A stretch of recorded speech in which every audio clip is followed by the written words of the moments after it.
Incremental readings. So finally, the last video about templates. It's been a long while, I know. But finally, we are ending this section.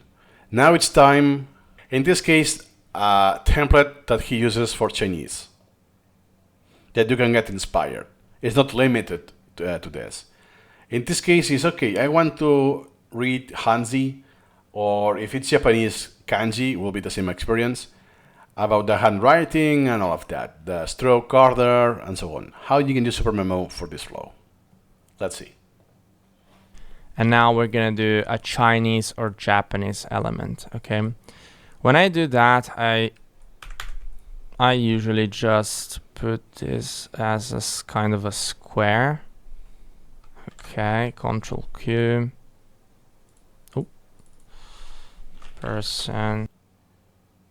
Okay, so he decided to call person because it's the meaning of this Hanzi. I will be more purist and I will put Hanzi, person, something like that.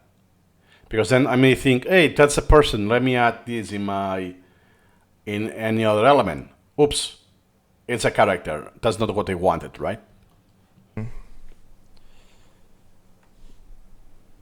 No. Okay. It's and a gift, so you can see the stroke order little by little. Here works now as a GIF. Okay.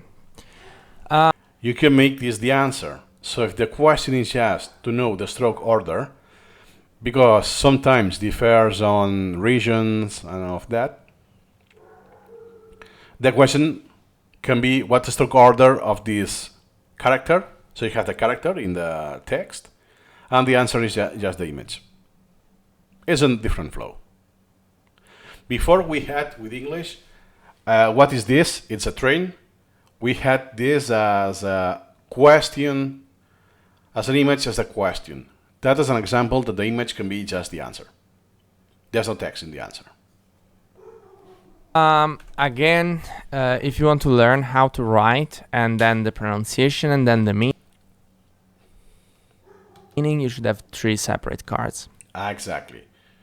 How this in Chinese usually, or Mandarin Chinese, there's only one pronunciation, most of the characters. Some common characters you have 2 or 3. Usually it's the same syllable but in different tone, or depends on the meaning. If it's this meaning, this pronunciation, this our meaning, this our pronunciation, unlike Japanese. So you can memorize that. And then how to do the stroke order, if you want. So, meaning, stroke order, and the pronunciation.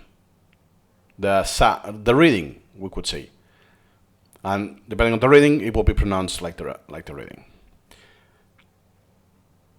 It's valid. And again, Anki is extremely recommended for this. Why?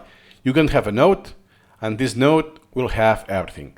I won't cover this now because I already did in this video. Extremely recommended. When Supermemo is a poor choice, Anki is a better fit.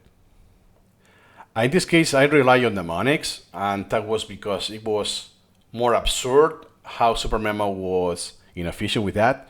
But I covered this with Japanese, with the same characters. So it's the same.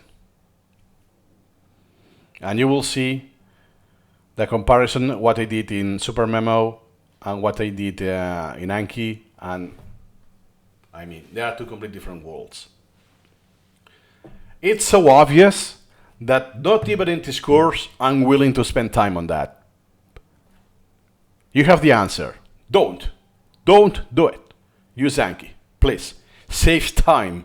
If you value your time, choose Anki instead and continue with the course of what you can do with Supermemo, I hope with incremental reading.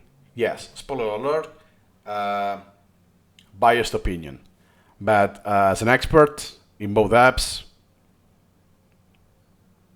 it's a no-brainer. See you in the next video. See you in the next video that will cover the next.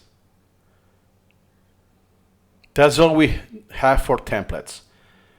So in the next video, we will start a new section that is about concepts And the concepts now go more in line with incremental routing finally. See you in the next video.